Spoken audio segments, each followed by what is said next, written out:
Hello दोस्तों, स्वागत है मेरे चैनल में। एक दिन की बात है, मेरे सौतेली माँ के फादर का डेथ हो गया, तो मम्मी पापा और मेरा छोटा सौतेला भाई कबीर तीनों वहाँ चले गए।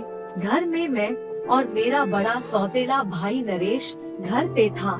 रात को नरेश ने मेरे लिए समोसा और कोल्ड ड्रिंक्स लाया।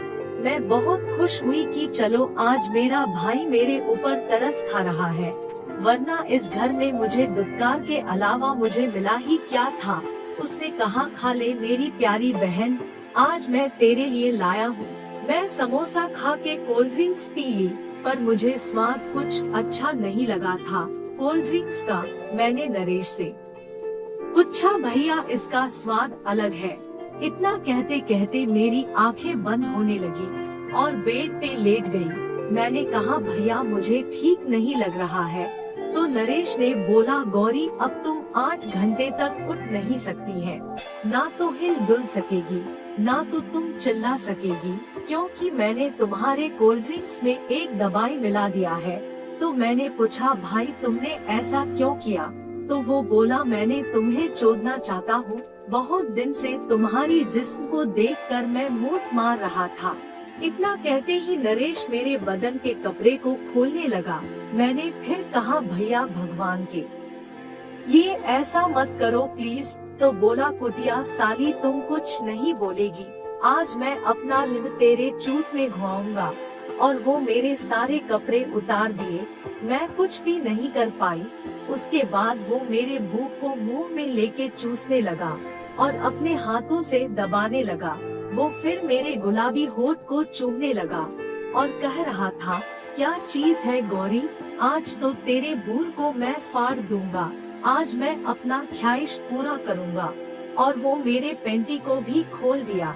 वो मेरे दोनों टुगों के बीच में बैठ के मेरे जोगाड़ को जीभ से चाटने लगा और उंगली घुसाने को कोशिश करने लगा। मुझे दर्द भी हो रहा था, पर मैं कुछ भी नहीं कर पा रही थी। फिर वो मेरे गाल में अपना उंगली घुसा दिया और जोर जोर से अंदर बाहर करने लगा।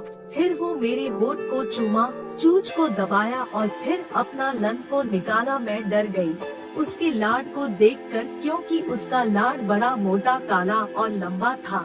उसने अपने लाड में थूक लगाया और मेरे नन्ही सी जोगाड़ की छेद पे रखा और जोर से धक्का दे दिया। लाड मेरे जोगाड़ के अंदर जा ही नहीं रहा था।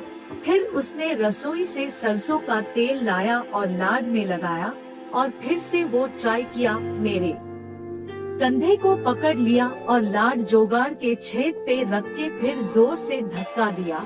अब नरेश का मोटा लाड मेरे जोगाड़ को फड़ते हुए अंदर चला गया। मेरे आँख से आंसू निकल गए। मैं तड़पने लगी, पर वो रुकने का नाम नहीं ले रहा था। फिर मुझे वो रात के 10 बजे तक 2 बार पेल चुका था। मेरे बिस्तर पे उसका मलाई और मेरे जोगाड़ का खून लगा हुआ था।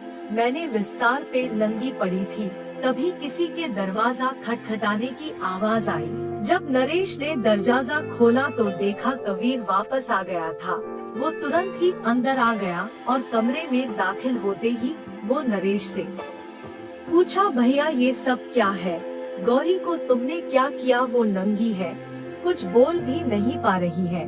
मैं सब बात को सुन रही थी। तभी नरेश ने बोला, आज मेरे सपना पूरा हो गया है कबीर, आज मैंने इसकी जोगाड़ फाड़ दी।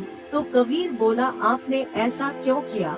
मैं गौरी को चोदने वाला था।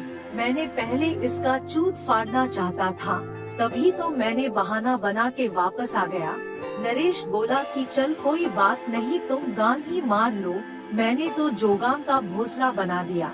तो कबीर बोला, चल ठीक है, मैं गांड की सील पहले तोड़ता हूँ। और फिर कबीर ने भी मेरे गांड को मारा, फिर जोगाड़ को।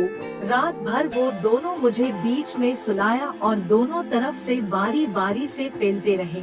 फिर क्या था, मैं सुबह जब उठी तो बोली कि मैं ये सारा बात पापा को बता दूंगी। तो कबीर और नरेश ने अपना मोबाइल निकाला और वीडियो दिखाया। उन दोनों ने मेरी फिल्म बना ली थी और बोला कि अगर तुमने अपना मुंह खोला तो मैं सबको दिखा दूंगी। फिर क्या था, आज तक मुझे पेलते जा रहा है। अब तो ऐसा लगता है मैं उन दोनों की रखैल हो गई हूँ।